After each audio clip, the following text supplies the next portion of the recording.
that's what we need to start talking about, because the human on its own, is fine. The horse on its own doesn't want to be a part of our life, but we make it. And then where we place those two, it's that underpinning factor of where we put the two at the same time is where most of our incidents and accidents occur. So that's, I believe, the speak we've got to have now.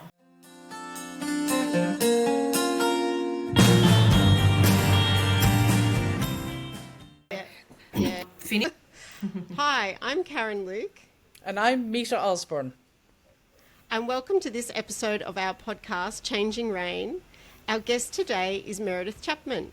Meredith has an interesting career working in occupational safety, including several years as the first National Health and Safety Manager for Equestrian Australia. In addition to that, she has several decades experience breeding and competing her own horses, and somehow she's managed to fit in completing a PhD. Welcome, Meredith, and thank you so much for taking time to come on our podcast today. Good evening, ladies. It's an absolute pleasure to join you. Thank you for inviting me. Oh, you are very welcome, and we are so grateful.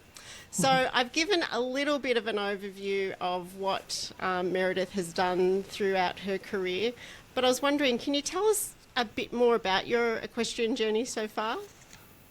Yeah, I'd be delighted to. It actually started when I was only a child. I was adopted when I was 7 days old, and I was an only child to aged parents, so I always feel that I was very special and chosen. And for some reason, I had this innate passion to have a horse, and my parents were not horsey people, and every time we drive up the road, I'd say to Mum and Dad, "Oh, that's my horse. Oh, that one's mine." And I think they got sick of me, but they basically said when I could reach the door handle, they'd give me a pony. So I stood on tippy toes at 5 years of age, and I got my first pony called Bo Peep. Later, when I started competing on Bo Peep, I named her Speedy Gonzales. So I got very excited about my little pony. But look, most of my career as a child was just self-taught and me learning to look after my pony, etc. Now we're looking at over 30 years of horse breeding experience, Australian stock horses, performance horses, and also a previous competitor in the stock horse world. Just my horse experience has naturally grown from breeding horses, handling horses, stallions, mares. At one stage we owned 80 horses and we were breeding about 15 foals a year. So I've had some, long time of hands-on experience with horses. And I used to break my own horses in, or start them is the better word. I used to start them as well. So basically, that's where my experience came from. My professional career has been very much in the medical world and workplace health and safety. I was a nurse in intensive and coronary care, and I can talk about the influence that had on my research later, if that's where that comes up. But essentially, my whole working life around workplace health and safety, I had my own business and I did a lot of consultancy work to the agricultural industry. Racing was very much rehab following serious injury. Project safety work with equestrian stakeholders, auditing their systems, working post-prosecutions and assisting workplaces to meet their requirements post-injuries or fatalities, and that was where I particularly came into the space of Equestrian Australia. And also just general projects works for various stakeholders in equestrianism. So I had a bit of a broad experience in that. Also doing training, horse and rider assessments, teaching stockmen right through some of the agricultural companies up in the Queensland, Northern Territory area. And that was a wonderful experience, very interesting though, because very strong tradition and culture in the way they do things in the agricultural world. My job with EA was my first outside employment position. And as you said, Karen, they never had a national health and safety manager.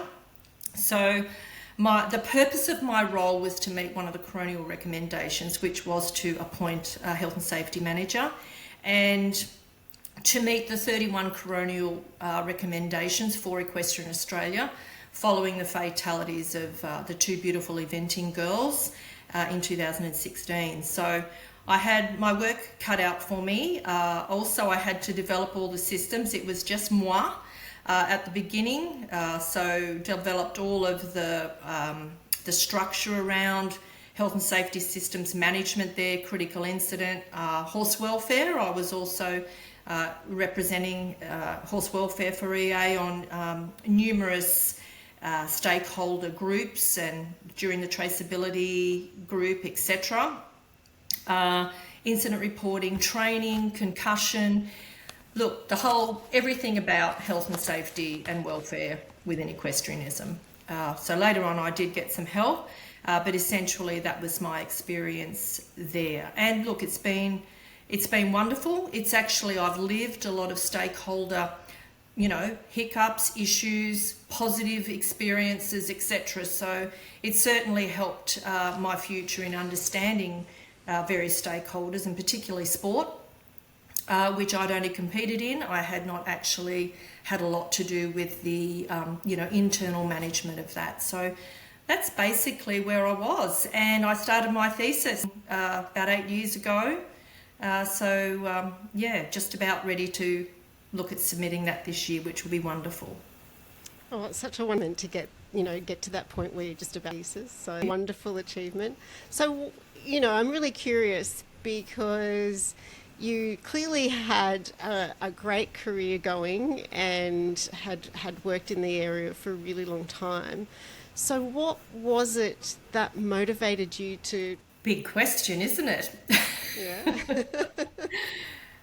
Look, for me, there was no epiphany or pivotal moment.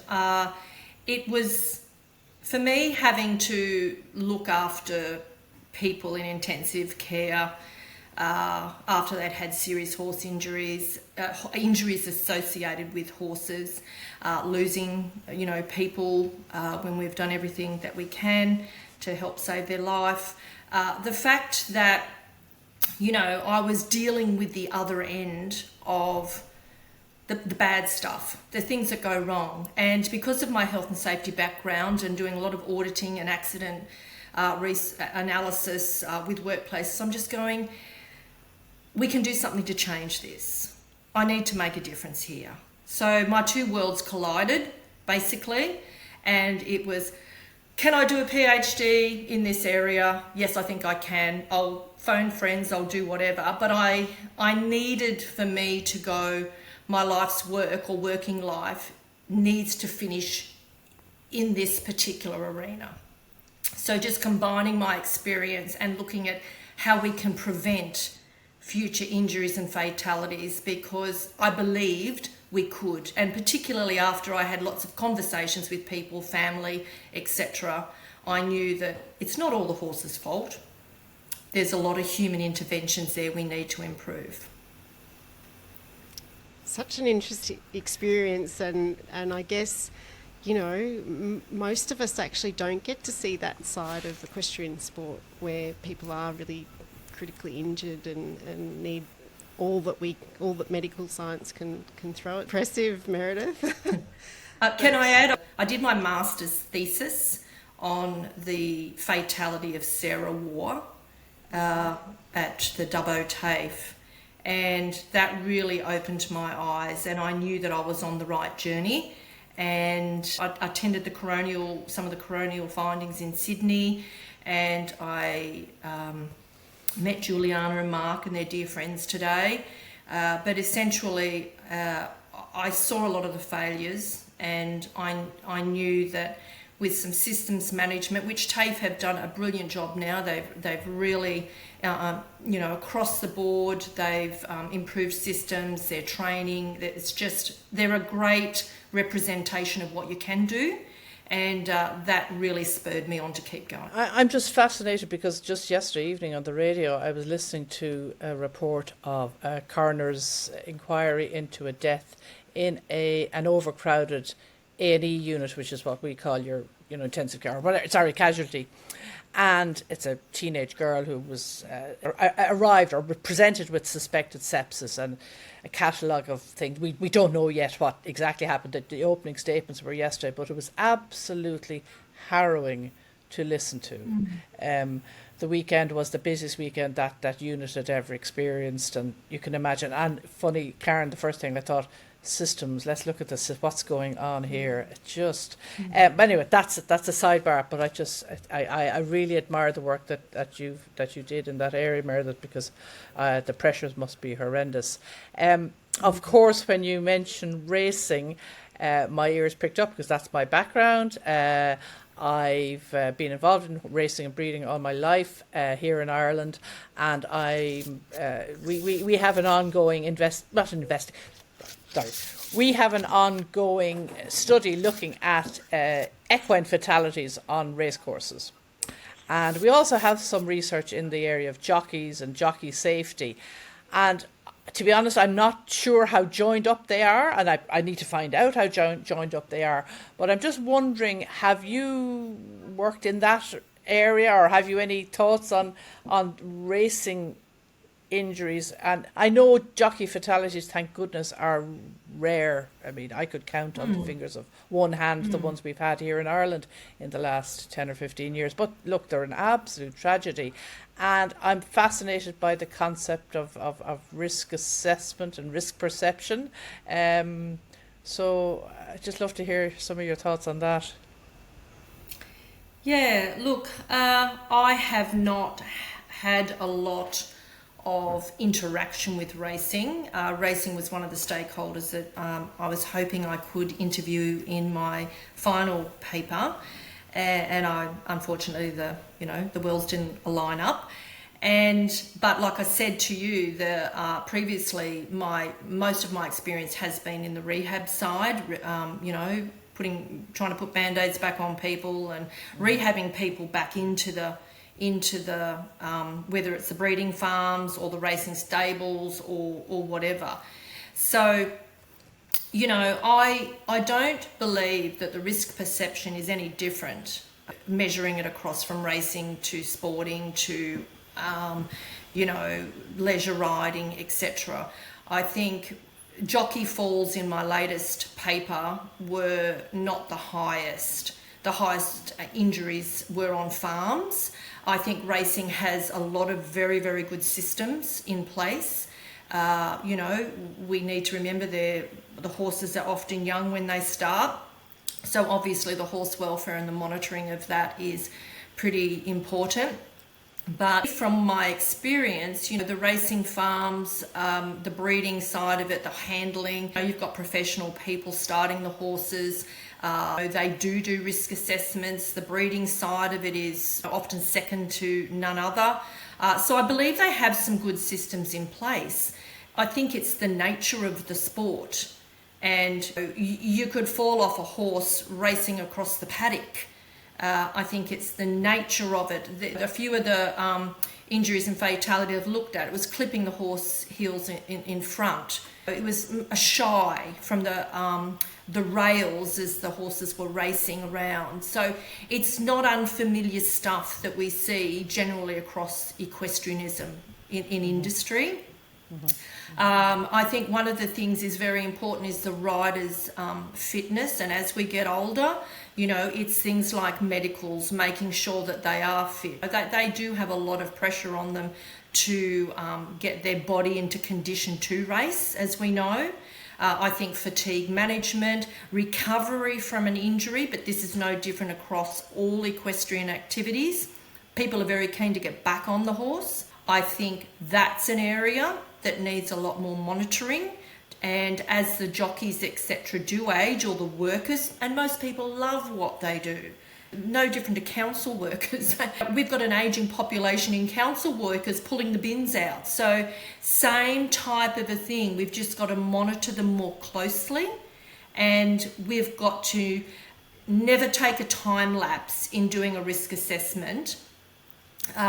Identifying the potential hazards. The race day track ground surface was a very a high impact factor for a lot of the fatalities I've reviewed. So I think it's a lot the same. I don't think we can just silo jockeys or that industry. I think there is a lot of good stuff done, but we don't want to be complacent. We need to not take our eye off the ball, and we need to continue on to be diligent in what we do in racing. Yeah, well, look, that's good to hear.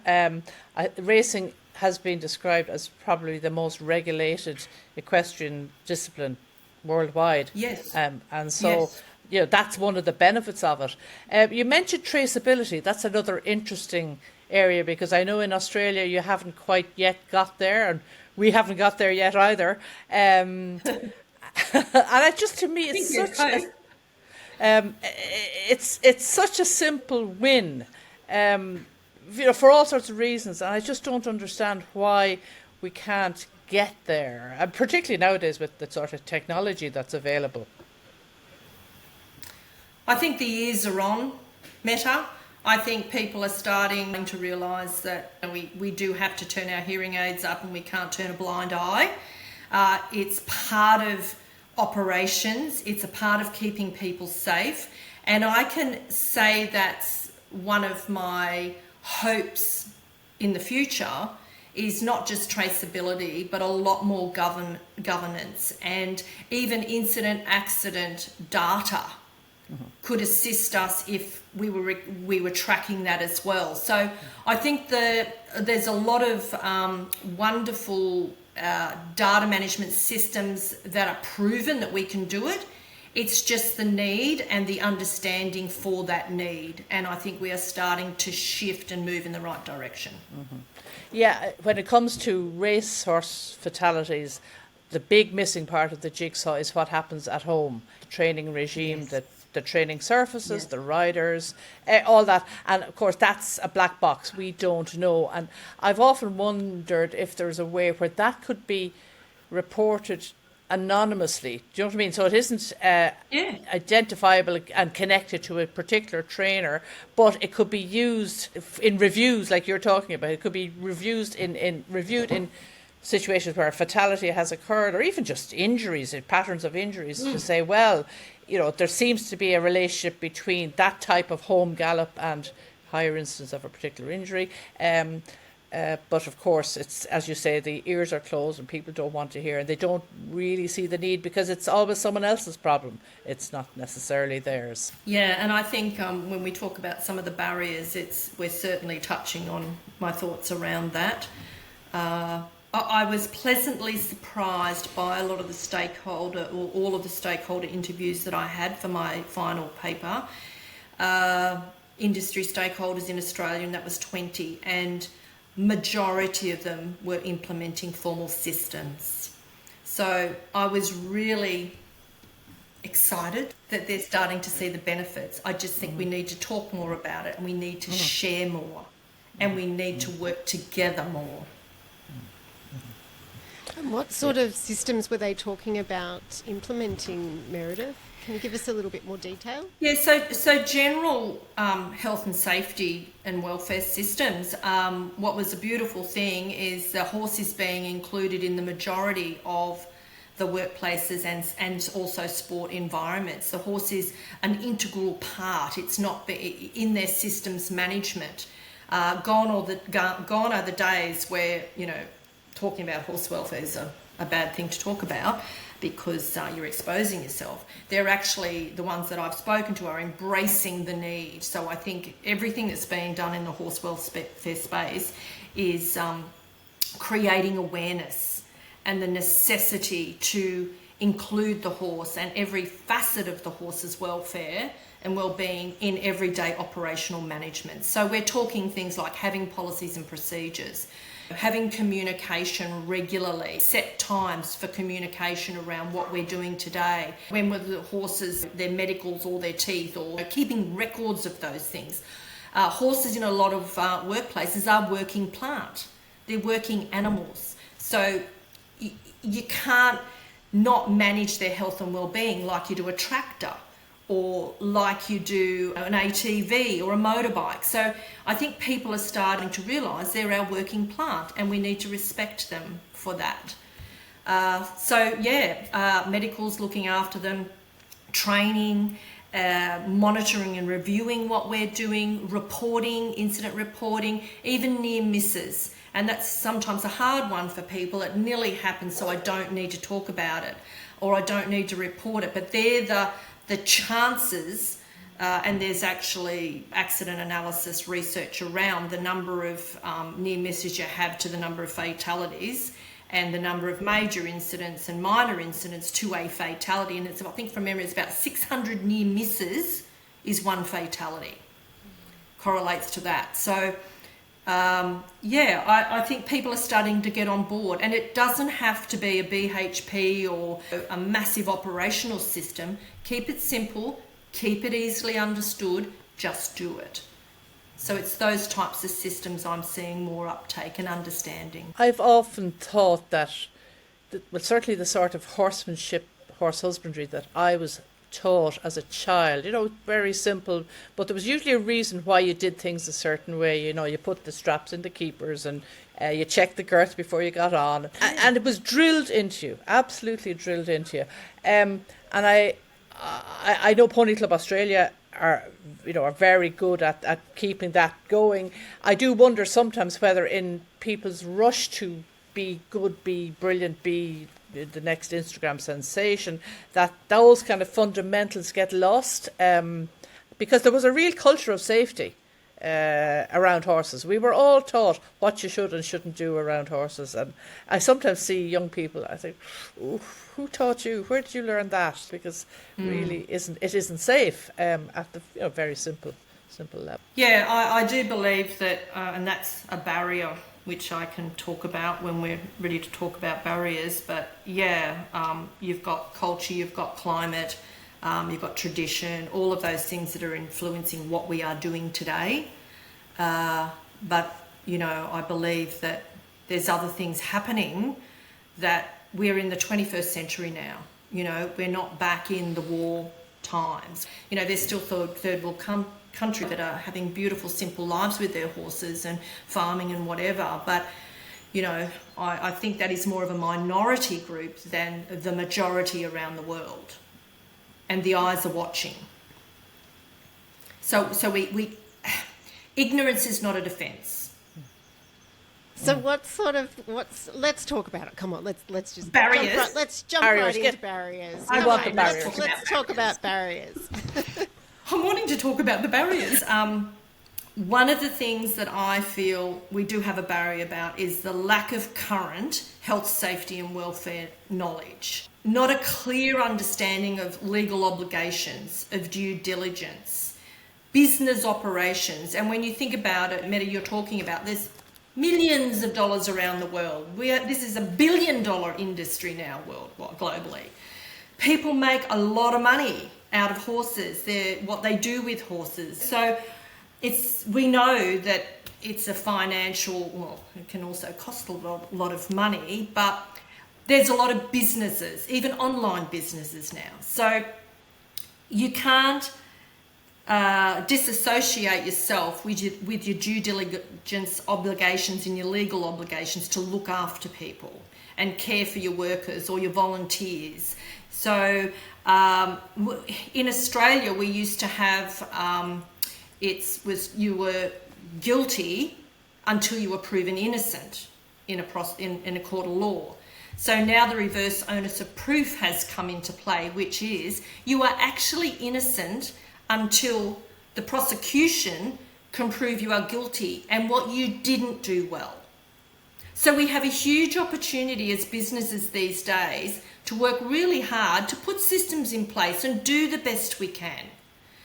Because what the prosecution's looking for now is you've done this, you've documented this, you've done your risk assessments, you've done training, you've got certifications and skills, you do your rider assessments, you've done check the environment, all of those things. What didn't you do so well? And that's how it works now. So, and I think that's a problem. businesses don't understand their obligations around workplace law, and it varies in different countries, it varies in different states in Australia, but the fundamentals are managing risk, and we've got multiple sectors. So I believe that we're getting better. The 20 stakeholders I interviewed are doing a great job. However, I only interviewed 20, and I still come across conversations with people. I don't understand legislation. What's a PCBU, a person conducting a business or an undertaking? Well, if you earn an income, you're classified as that. So I think that's a gap that we just can't let slide. We need to continue to educate and share our knowledge. The 20 stakeholders I interviewed, 50% of them were telling me culture's a problem. Now we're holding on to what we used to do. Life today is more complex. Like I said, we earn an income, there's prosecutions, it's not as simplistic as it used to be. And we need to move with the change. We need to move with our modern day requirements, expectations, and what we look like as well. Our social licence, which I know is very important to horse welfare, but I think it's the same with workplaces and sport. We need to not just be ticking and flicking and think we're looking like we're doing the right thing. We actually have to do it, because we'll get caught. It'll catch us. It'll catch our tail. And then there's the area of belligerence. Okay. Culture, tradition, I'm just not going to do it. Horses are dangerous. It's imminent risk. I'm going to get hurt regardless. I can't do anything to change it. I'm not going to go there. So that's another area. Another barrier, poor and inconsistent risk management or management of risk. And that then also correlates with culture. So your management is the climate. It's how we do business. It's upper management going, yeah, horse welfare is important to us. It's intrinsically, connected to rider and safety. So we need to actually really walk the talk. So, yeah, that's the climate. And then that filters down to the participants or the workers, all the way down through the chain of command. So it needs to be led from the top. And I believe that in some areas, in some work and non-work environments, the managers and the operations are not believable. The income and making money is so much more important. If you focus on operating with a good health, safety and welfare model, you're going to have less accidents. It's not going to cost you as much in workers' compensation, and your injury claims costs are not going to go up as significantly. So it's all connected. And I suppose the last one there's perception of risk and acceptance that horses are just dangerous. Horses aren't dangerous, it's the humans that are the dangerous ones, in my opinion. And I really struggle with the human-horse partnership. Tell us about It's not a partnership because horses don't have a say. That is true. And my dear friend Kiralee once said, it's a privilege to have a horse. It's a privilege to use them. And I think we're the controllers and the guardians of our counterparts.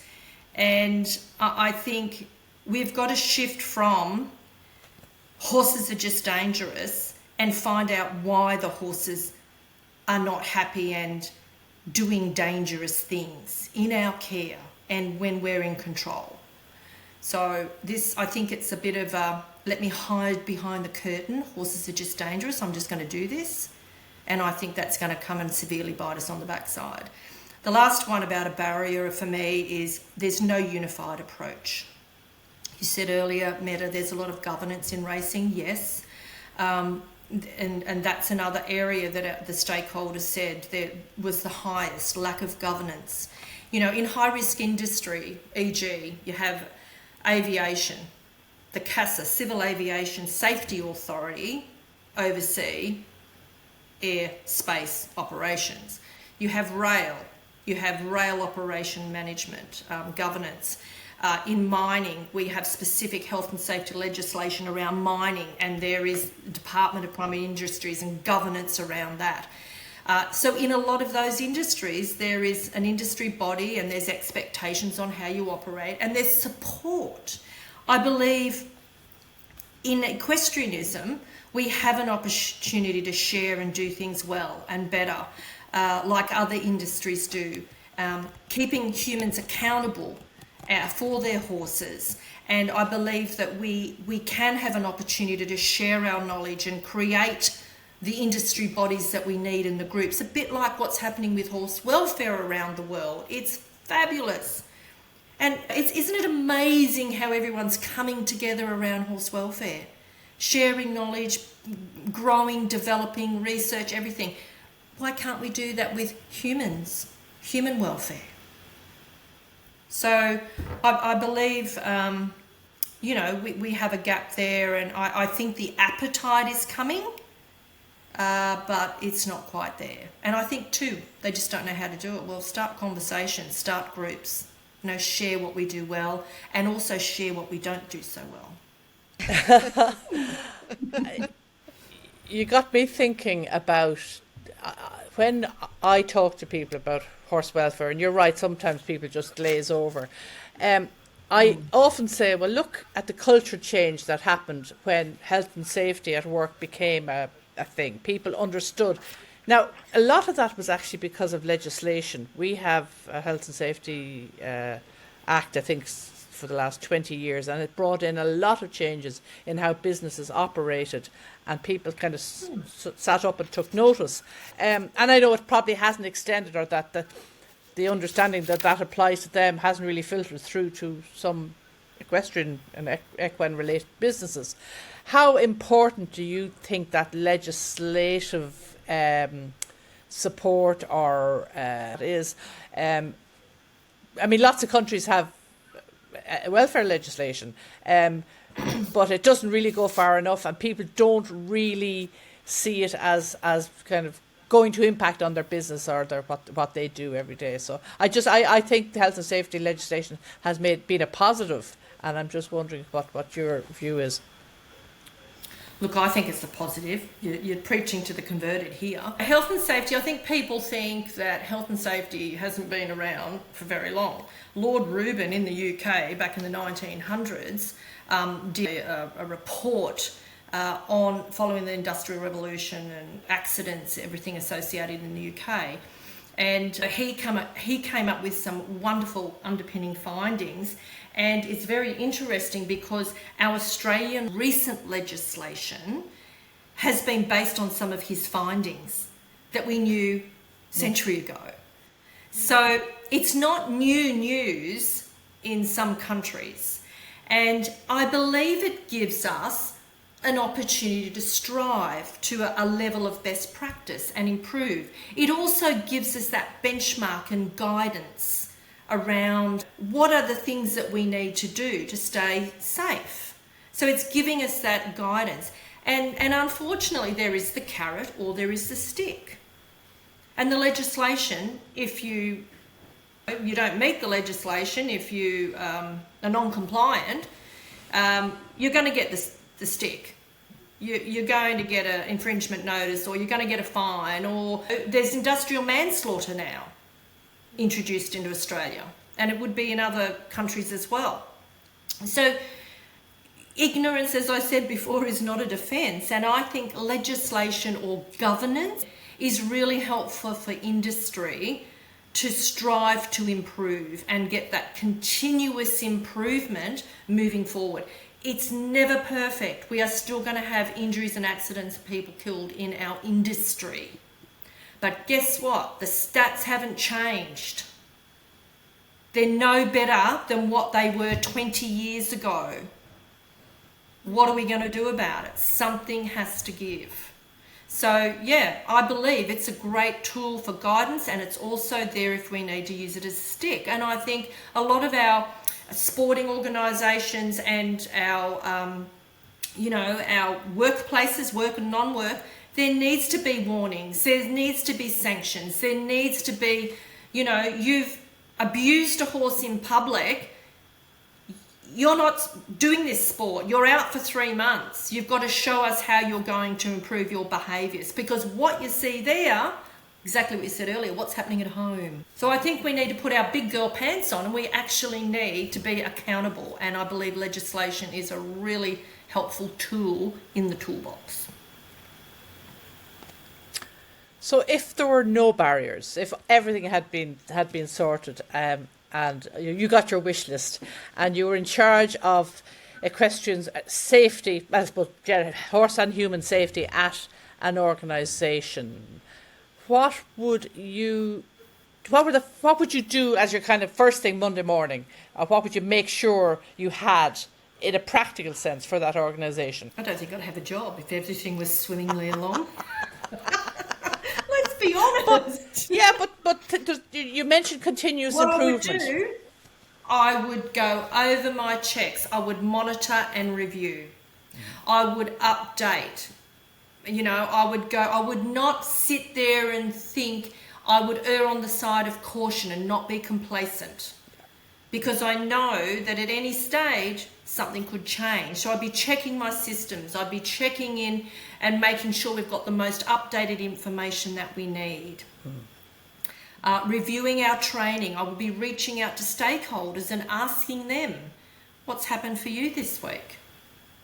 I think one of the biggest problems we have is we don't communicate well. There's a lack of transparency. People aren't truthful in some cases, unfortunately. And I think there is a scare of, if I'm going to report, the safety police are going to come after me. That's not the role of a health and safety manager. It's about proactive, preventative actions instead of reactive and trying to, fix up the scrap heap. Mm-hmm. So I would be checking everything that I'm doing and making sure it's working.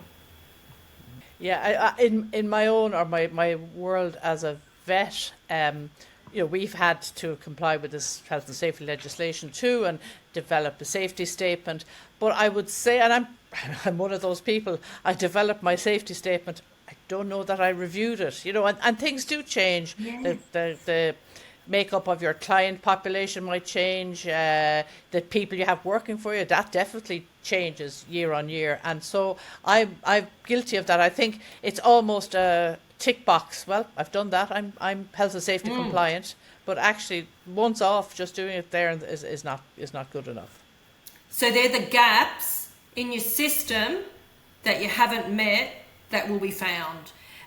Currency of training is critical. Normally, it varies with different industries, but 5 years is out of date.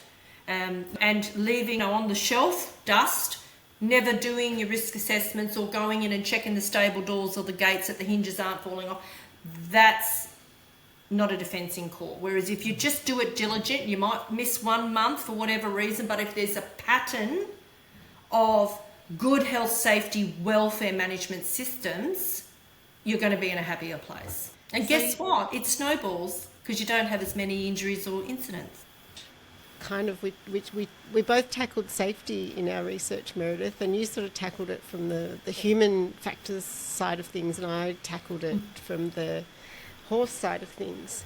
You mentioned before about that perception that horses are just, and did you cover anything in your, about that perception and how we might be able to go about changing that perception? Or I'd just be curious about your thoughts about that, because I find that's a really hard one in terms of just people throw up their hands and go, oh, well, just horse. Yeah, I think there is a lot more research that needs to be done into human risk perception, psychosocial factors, and the factors that aren't as obvious, like the drive for income, sensation seeking, competitiveness, culture, tradition, all of those factors that kind of sit behind there that don't pop up in your face as much.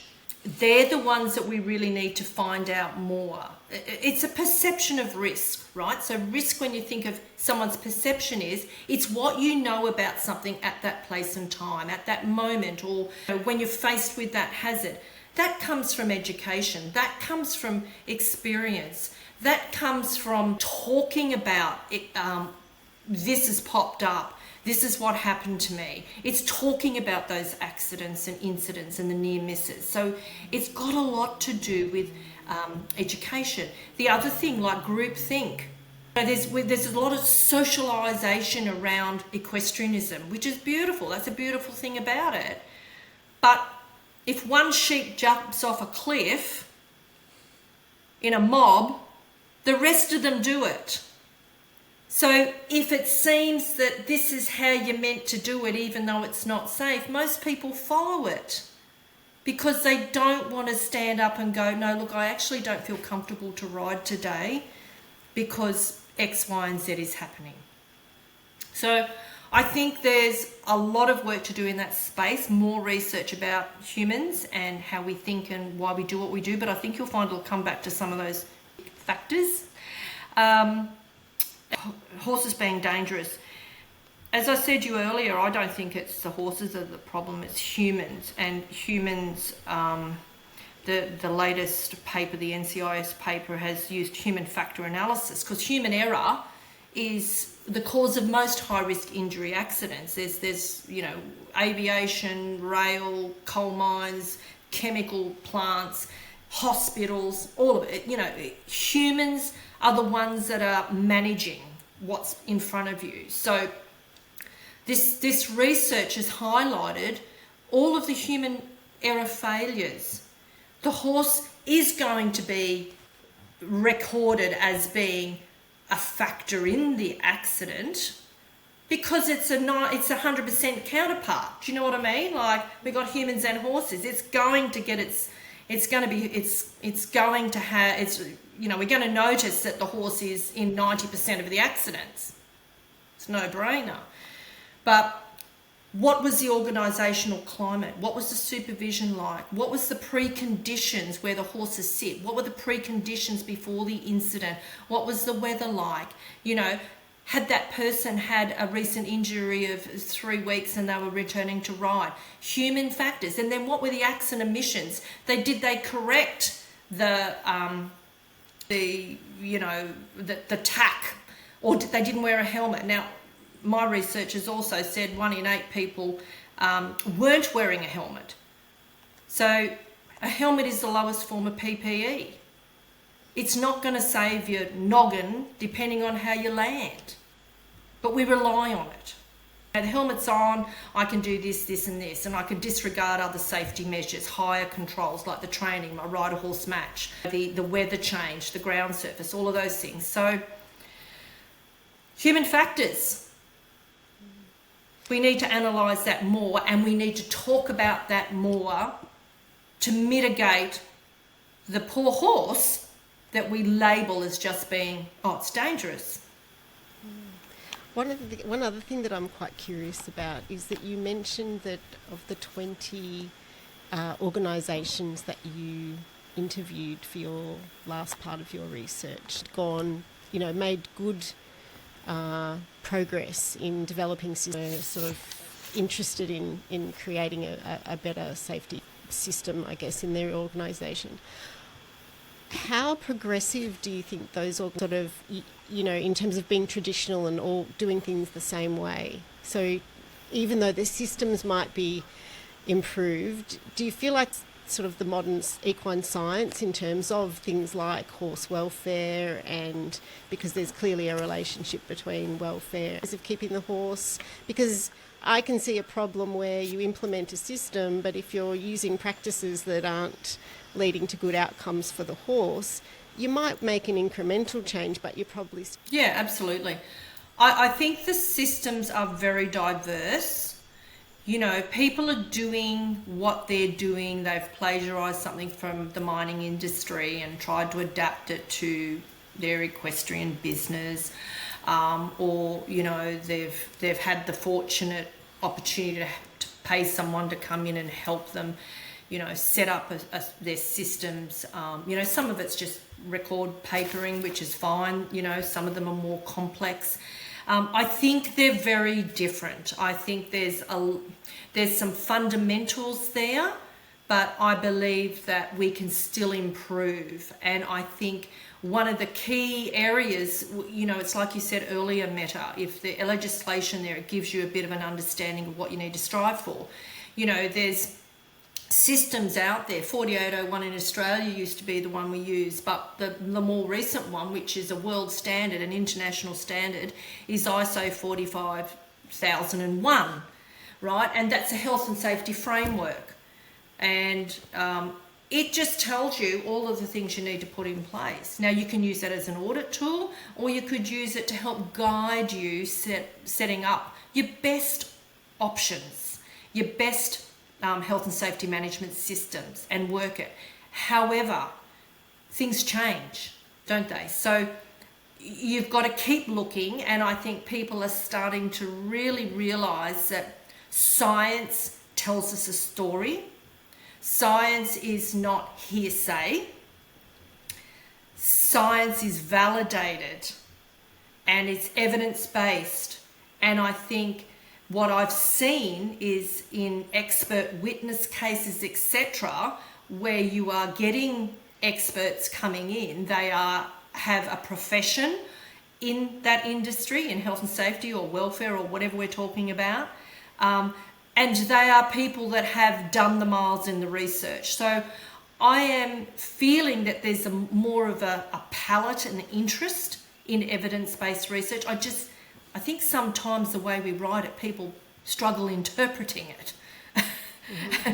Do you know what I mean? Yeah. And that's where I think what you're doing here, our education, explaining the importance of data, explaining how it can benefit. Let's talk about the good stories and all of these unfortunate fatalities that I've analysed with the human factors and analysis model, including having the horse as part of it. We need to talk about the findings, not let it get lost in ResearchGate or, somewhere like that. We actually need to start to flesh those out because they're the game changer. That's why that person has died. Looking at this from the outside and hearing about your work, Meredith, more or less for the first time, but with an awareness that health and safety has become part of life the last 25, 30 years in particular. We're all much more aware of it now than we were. And then also aware of Karen's work, which is very new and very recent. I think that's the bit that the two need to be joined up more, the idea that the Absolutely. Welfare, and again, there's lots of research around horse welfare, lots of really significant findings, and then Karen took that work and said, well, listen, what impact has this on rider safety? So I think we're at a point almost in time where the two are going to come together, and it's going to benefit both horses and humans. We just need to make sure that as the safety systems develop in equestrian organisations and facilities, that they don't develop at the expense of the horses involved. And it's hard to keep two things in your head at the same time, but I think people are going to have to do that. I don't think you can separate it. I don't think we should ever... And look, what I'm writing right now, you're spot on. There is so much about horse welfare. It seems to have been the focus, and only more recently we're getting, there's a handful, if that, of research papers around human and horse interactions and safety of the two. We're missing one point. It's the environment. So the synergy across all of equestrian globally, human, horse and the environment, that's what we need to start to be talking about. Not human, not horse siloed, not environment siloed. It's that triad. That's what we need to start talking about, because the human on its own, is fine. The horse on its own doesn't want to be a part of our life, but we make it. And then where we place those two, it's that underpinning factor of where we put the two at the same time is where most of our incidents and accidents occur. So that's, I believe, the speak we've got to have now. If you had a crystal ball, Meredith, we ask all our guests this question. We're thinking about the future, the sustainability of horse sport. How do you see that future unfolding? I think it's very fragile. And I think we need to respect what we have. We've had experiences with Olympics before. You know, social media, there's just so much happening in the world. Everyone knows about it. Worldwide, anything that happens here is worldwide, anything happens overseas. And the focus has been on the horse, on the welfare. And unfortunately, I can see, you know, we lose humans, but there seems to be more concern and public concern about the horse, and rightfully so. I think we've got to stop taking our counterparts for granted. I think it's just fragile, and I think there's a lack of understanding too that we need to be more public and vocal about. Like, a horse in good care has a good life. It's not got predators, it's not starving. I think we need to send that message more fluently around our sport. And, you know, the word love of horses, unless those other factors come in and take over. But people, I think, are trying to do the right thing. I think it's more of a minority that aren't. People aren't using sport horses because they want to hurt them, but it does happen. So I think that's the story. I think we need to be more positive and speak more, but I think we need to tread carefully. And there needs to be genuine leadership in sport operations, genuine. As I said, horse welfare needs to be integral into every conversation. As much as we talk about what incidents happened and all of this, well, you know, what are we doing for horse welfare? What messages are we sending out? And I think we need to be the voice for horses in our sport. And, you know, there's a lot of controversy we see with, you know, all sorts of gear and tack. And I think the regulating bodies need to, you know, really be transparent and, you know, drive the change. So I think we've got to be careful is, I suppose, my answer to your question. But I think we can do something more about it. I suppose that's what Karen and I think too, fundamentally, that, yeah, we can do something about it, and this is our little effort. Exhausting. I think that's a wonderful point to end the podcast, Meredith. You have been an amazing guest, and gosh, I feel like I've taken up of your time. So thank you so much for joining us on Changing Rein, and we really wish you all the best in getting that thesis done. It is such a big achievement, so congratulations once again, and I've thoroughly enjoyed our chat. Thank you so much. Oh, thank you very much. I think I told you I can talk, but certainly I have to say what you ladies are doing and sharing knowledge is just so credible and so needed. So thank you for inviting me. I really appreciate it. Thanks, Meredith. We really enjoyed it. We're enjoying doing this, and when we meet people like you, it makes it all worthwhile. So best of luck with the submission, and I hope we'll be chatting again soon. Thank you.